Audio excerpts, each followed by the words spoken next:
Alrighty. It's in the crawl space right under the kitchen drain. Use the existing notch there. Bring that down. As you can hear, it is running. It comes through over the beam.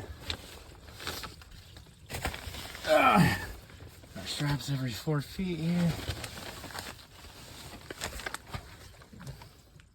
That 90s, another strap.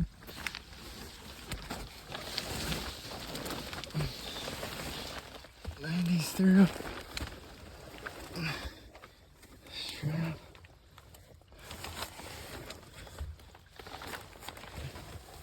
And then it comes down, and then we have our tie-in point to the 4-inch here.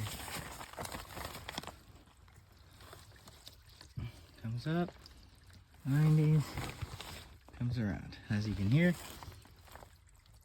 still draining.